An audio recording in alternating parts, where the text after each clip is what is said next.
మమ్మల్ని బ్లెస్ చేయడానికి వచ్చిన పెద్దలకి, ప్రముఖులకి, ప్రెస్ వాళ్ళకి, ప్రతి ఒక్కరికి పేరు పేరున్న హృదయపూర్వక నమస్కారాలు. ముఖ్యంగా రామ్మోహన్ రావు గారు, ప్రసాద్ గారు, thank you so much sir. మీరు మమ్మల్ని చాలా బ్లెస్ చేయడానికి ఇక్కడి వరకు వచ్చారు. Thanks for that. ఈ సినిమాలో చాలా పెద్ద పెద్ద గొప్ప టెక్నీషియన్స్ ఉన్నారండి. అది మీకు కనిపిస్తుంది అక్కడ. ఆ టెక్నీషియన్స్ మంజుష గారు చెప్పినట్టు నాది కాదండి, ఏదైనా అది క్రెడిట్ నాది కాదు. డైరెక్టర్ గారు రాసుకున్నారు అంత మంచి కథ, అంత అద్భుతమైన కథ నా దగ్గరికి రావడం అది నా అదృష్టం. కానీ అందరూ వచ్చింది కథని నమ్మి. సో ఆ క్రెడిట్స్ అందరు ఎవరి క్రెడిట్స్ వాళ్ళ దగ్గర ఉంటాయి. అండ్ ముఖ్యంగా డైరెక్టర్ గారికి ఆ క్రెడిట్స్ వెళ్తాయి. అండ్ రాజేంద్ర ప్రసాద్ గారు సార్, నేను ఎన్ని సినిమాలు చేస్తే అన్ని సినిమాల్లో మీతో చేయాలని నేను కోరుకుంటున్నాను సార్. ఈ సినిమాని, షష్ఠి పూర్తి సినిమాని ఈ రోజు వరకు సినిమా షూటింగ్ అయిపోయి సంవత్సరం అయింది, ఇప్పుడు రిలీజ్కి వచ్చింది. కానీ ఈ రోజు వరకు ఈ సినిమాని మీరు మీ భుజాల మీద వేసుకొని మోస్తున్నారు సార్. మీకు నేను జీవితాంతం రుణపడి ఉంటాను సార్. అండ్ అర్చనమ్మ గారు,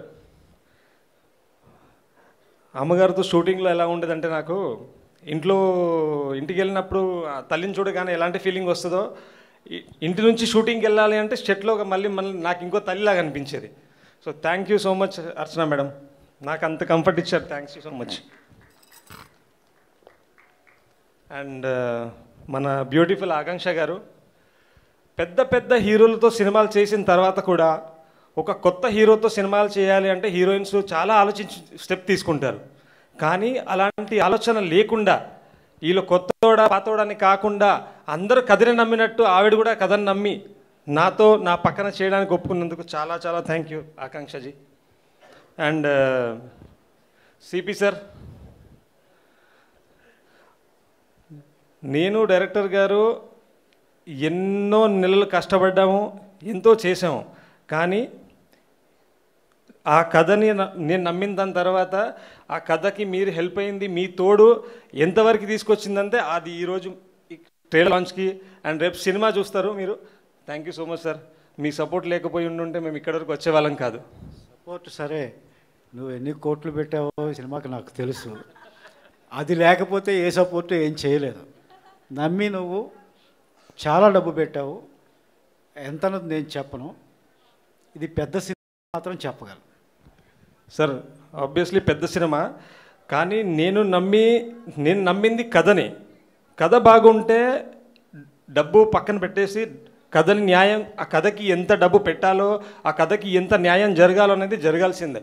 లేదంటే అలాంటి కథలు చేయకూడదు. చిన్న కథ చేసుకోవాలి. మన దగ్గర బడ్జెట్ తక్కువ ఉంది అంటే చిన్న కథ చేయాలి.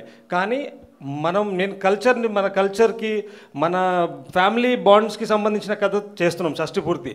ఇలాంటి కథని నేను చిన్న స్కేల్లో చూపించలేను. రాజేంద్ర ప్రసాద్ గారు అయినా కూడా, అర్చనమ్మ గారు అయినా కూడా, టెక్నీషియన్స్ అయినా కూడా ఎందుకు అవసరం అంటే కథకి అది అవసరం. అలాంటి టైటిల్తో మేము వస్తున్నాము, అలాంటి కథతో వస్తున్నప్పుడు అలాంటి టెక్నీషియన్స్ అవసరము, అలాంటి కాస్ట్ అవసరం. సో బడ్జెట్ తప్పకుండా అవుతుంది. కానీ నాకు ఎటువంటి భయం లేదు. ఎంత బడ్జెట్ అయినా, ఎన్ని కోట్లు అయినా కూడా రేపు సినిమా 30న వచ్చే శుక్రవారం రిలీజ్ ఉంది. నా డబ్బులు 2 రోజులను తిరిగి వచ్చేస్తాయని నమ్ముతున్నాను. అండ్ రూపేష్కి రూపీస్ విషయంలో భయం లేదు. నాకు భయం ఒకటే అండి, ఎప్పుడైనా ఒక పని చేస్తున్నామంటే జాగ్రత్తగా చేయకుండా ఉంటే ఎవరో ఒక క్వశ్చన్ వేసి నిందేసి అక్కడ భయపడతాను సార్. సార్ కష్టపడదాం, సంపాదిద్దాం.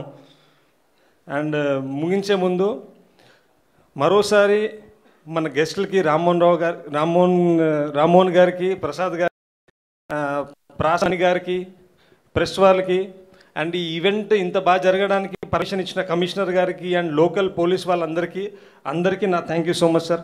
మంజుష గారు, మీకు కూడా thank you so much. Thank you sir. Thank you very much.